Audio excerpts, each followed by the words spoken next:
JSE-listed technology service firm, EOH. We are joined by Stephen van Coller, who joined EOH September 2018 as a Group Chief Executive Officer. Prior to this, Stephen served at MTN Group Limited as its Vice President of Digital Services, Data Analytics, and Business Development. Stephen previously worked for 10 years at Barclays Africa Group Limited, laterally as the Chief Executive of the Corporate and Investment Banking from 2009 to 2016, where he oversaw businesses spanning across 13 African countries. He served as a member of the World Economic Forum, represented on the Global Agenda Council on the Values, as well as the Global Agenda Council on the Future of Banking. Thank you very much. I appreciate it. When I joined in September 2018, I had no clue what I was walking into. So if I can also thank Business Leadership South Africa, because they were very supportive and also gave me a lot of guidance on how to deal with some of the issues that we had to get through. And clearly it's been a long road, but things very, very different now to when we first started. I think, you know, some of the things that I learned over the time, and I think is worth just reflecting on. The first thing is that, you know, businesses aren't corrupt. It's actually people that are corrupt.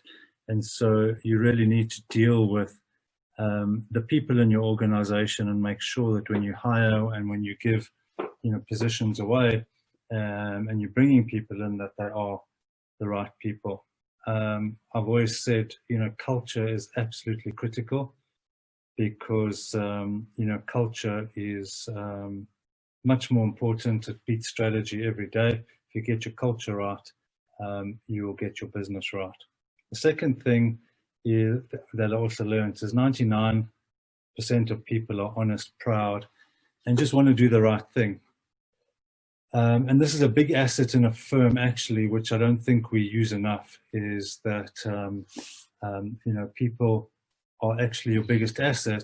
And if you use them to be your eyes and ears, they can actually help you a lot.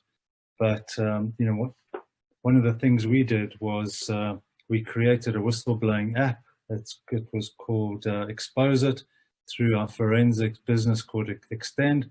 And we put it out there. And the key thing there is you need to treat whistleblowers like heroes, because they are. It's very nerve-wracking. People are worried about, you know, comeback and pressure, etc.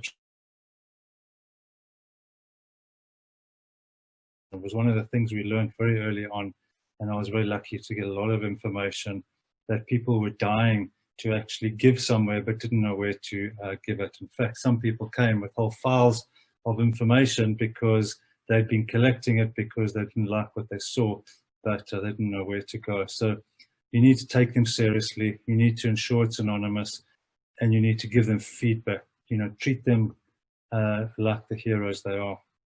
Thirdly, I think that what was quite important was these systems and processes and policies are actually your friend. If you don't have them, you're just opening your business up to the few rogues that are going to then find the loopholes and actually drive a hole through them.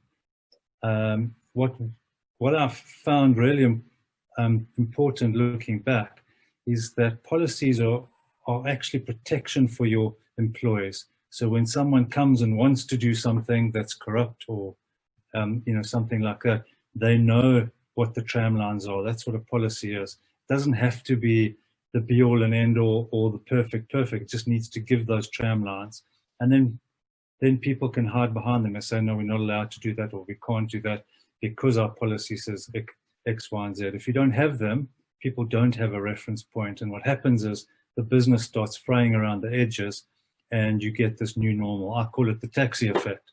We have it in this country where the taxis feel they can go through stop streets and they can go through down the yellow tram lines, and then slowly everyone thinks, well, if they can do it, we can do it as well. It doesn't make it right just because other people are doing it. So you need to make your policies relevant. They need to deal with the issues you're trying to deal with. I'll give you an example from a previous employer of mine.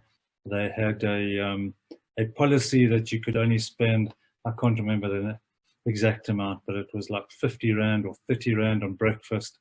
The problem is for, people who were going overseas, you could have a cup of coffee for breakfast and then you had to leg it to the aeroplane to get back to South Africa to put in your claim before the exchange rate changed. Otherwise, you would have been out of policy and you would have been flagged on one of the policy breach documents. So you need to keep those policies relevant, and you need to make sure that they are good guidelines for people. What's very interesting is actually in the fourth industrial revolution, or the digital age, we've actually got a lot of capability to actually help us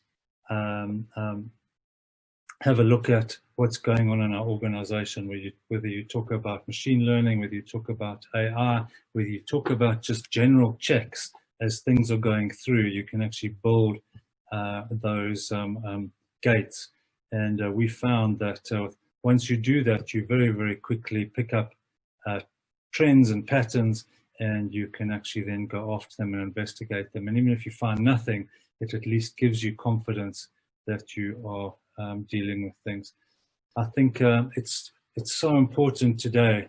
A lot of people don't invest in it because they think it's negative. It's not revenue producing. But the reality is, reputation takes 10 years to create. You can destroy it in 10 seconds. Trust me, I've been through it for the last 2 years, and it was a very, very, very steep mountain to climb. It was only really the fact that the inherent culture of people in EOH was very strong, and it was just sorting out the head office where the issues were. I think the other important thing is, when you listed, things like board independence are very important. If you read through our King Code, it's a very good document, gives you great guidelines. It's very important to create that segregation of duties. Those are your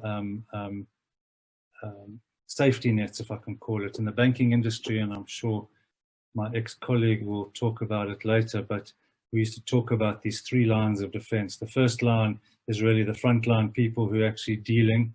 The second line is your risk compliance, internal audit, and your final is your external audit. You really need to create those layers of defense so you can actually make sure that anything that happens has to go through a lot of gates and you can actually pick them up.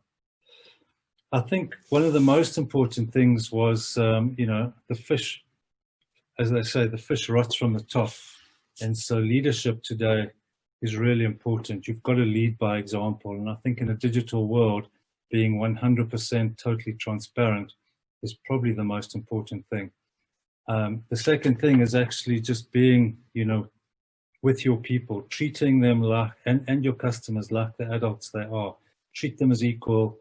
Lead from the center, not from the top, because then people feel much more comfortable approaching you, speaking about things. And we find even on our whistleblowing app, a lot of the whistleblowing that comes in is actually just people's perceptions. And if you deal with it, you actually deal with the perceptions. And you can actually change how people feel about the organization. And I think personally that's absolutely invaluable. So give your people full transparency, give your customers, give your investors full transparency, tell the full story, don't hold back. That way people don't guess. People know because you've told them. They can say, I've spoken to the CEO and he said this, so I know what the answer is. So fake news becomes a lot less of an issue. You really need to have a plan of action every time issues come up, and you need to communicate those. This is what happened. It wasn't nice. We didn't like it. We know why it didn't work, and this is what we're doing about it. And if you tell people that, there's actually not a lot that they can come back at. I think lastly is there was a quote that I thought was very important, and it said, if you don't stand for something, you stand for nothing. And I think this is a real problem with some leadership today, is they don't really have this this, I stand for this and this is what I'm going to do. They try and just sit in the middle. And I think that's a disaster, because the first time you even become slightly compromised, you always compromise. You can never come back from that. And so it's really important to, put it out there. This is what I stand for. Have zero tolerance for anything that goes against that. And then you can really show people what it means to be part of that organization. So that was a very quick summary of quite a long presentation, but I thought it'd be better we can have some Q&A, and I know I only had 10 minutes, so there you go. Thank you. Great. Thank you so much, Stephen. That was very insightful. And I do agree with you, buildings are not corrupt, people are. And once they're corrupt, the apple just starts rotting the whole barrel, and that becomes the culture of the organization. And therefore, it's important that we have whistleblowing policies and systems that encourage the speaking out culture. So I agree with mostly everything that you said there, but we do have another question for you. Here's one. As we all know, this must have been a very carefully thought through move in your career, personally and professionally. Please take us through your thoughts and feelings around taking on the role of CEO at EOH, and what confidence did you have that you could turn things around? So obviously before I went there, I didn't have an idea of the fact that there were corrupt practices going on. I mean, every business that I've been in, there's always been, people who submitting inappropriate travel claims or stealing on their credit cards, or things like that. But I didn't expect to find this systematic, I think's a better word. It was a small group of people sitting at head office who were actually stealing money from the business. And that was quite, so I didn't know that. When I went and did my due diligence, I was told that, with my customers and EOH customers, was that EOH actually, provided a very good service. It was pretty unique in the breadth that it had in the ICT industry. But the one thing they didn't do is they didn't operate as a cohesive unit. So it was a lot of small businesses put together. And this is largely what I was asked to do. So I expected to arrive there and have a very good business that I could then consolidate and put in a lot of the listed company processes. And my history has been very much, build or fix. And so I was quite confident that when I, got in there, I would be able to, put in proper systems, consolidate the business, create a strategy for EOH. When I look back on it, what did I find? Well, actually, the EOH businesses that I took over were actually a lot better than I anticipated. There was a lot of IP in there, and there was a lot of value there. And I think if you followed our story, I've been able to reduce a mountain of debt by half already, just in a short period of time, because I was able to sell some of these very valuable businesses that weren't core to the ecosystem, but were still part of the group. So I think there, EOH, I totally underestimated it. It was a lot better than I anticipated. But exactly on how I underestimated the business in terms of how good it was, I totally underestimated how little control and systems and policies were actually in place in the business. For example, we had one compliance officer for 11,500 people. We didn't have internal audit. We didn't even have a risk function. So that was a much bigger, mountain to climb than I had anticipated. But, having a look back on it, it's been a great learning experience. I've, managed to assemble a very good team. I've got a massively supportive board that we built from scratch. I've got a new executive team. I've got a new board, and it's been a very interesting journey, if I can say the least.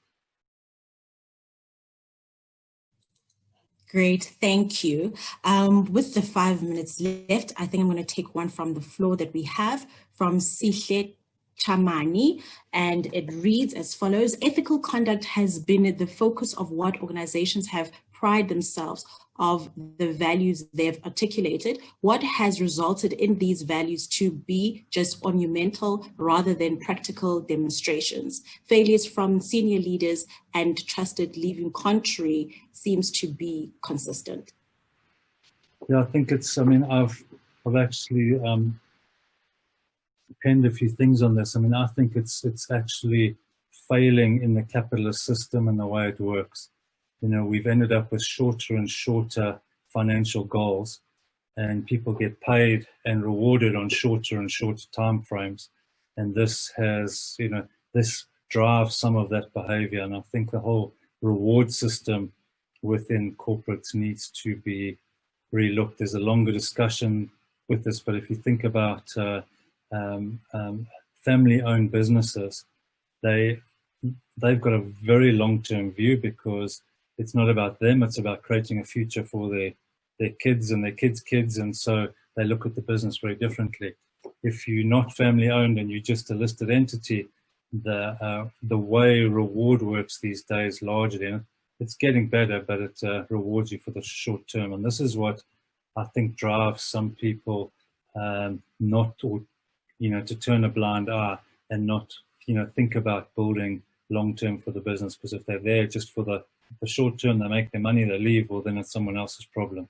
And I think this is a fundamental problem with business structure at the moment. That's the first thing. The second thing, I do think we could do a lot better as corporates in terms of reporting and showing independence, and actually, living the values that are, set out in the JC listing rules or in the King Code governance, etc. If we could just actually report better on those and people took more heed of them, we'd have a much better outcome.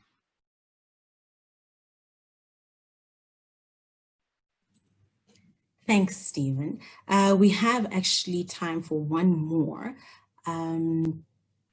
You've been very open and transparent about the internal EOH process via the media. What are the key lessons and insights you've learned and shared from the journey? So I did have went through a few of them, but some of them that I found are interesting is when you look back, there were actually a lot of warning signs out there. EOH was incredibly complex. They didn't account per legal entity, they accounted per business unit. That created more confusion, and there was no segregation of duties at all. They didn't have what I was used to in large corporates in terms of these support functions. So now, for example, I can't even sign a check. I can't pay anyone. I've got no access to the bank accounts, and I did that on purpose. The first day I walked in there, the documents came and I was meant to put my signature on so that I could be a signatory, and I just said no. I said, that's not my job. That's what the FD must do. And for the same reason as the FD actually can't onboard any supplier into the supplier system to pay. That happens via the Chief Risk Officer. And so I also can't onboard anyone and put them through the system. And this way you create the segregation of duties. And I think I totally underestimated how important it was. I think we underestimate, especially in financial services, what good training they give you. But this lack of governance is a very early indicator, and I think a lot of investors could save themselves a lot of time just by understanding what governance actually exists and what it looks like. And you can see that very quickly in some of the board subcommittee minutes, what they've actually discussed. Review some of the board packs and you'll very quickly get a view of it. So that for me was something that was really an early indicator that there were problems that needed to be dealt with.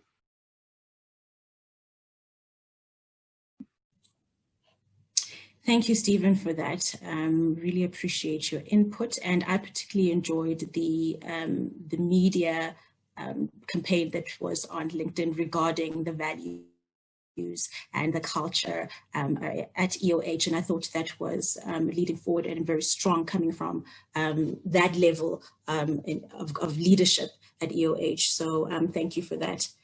My pleasure.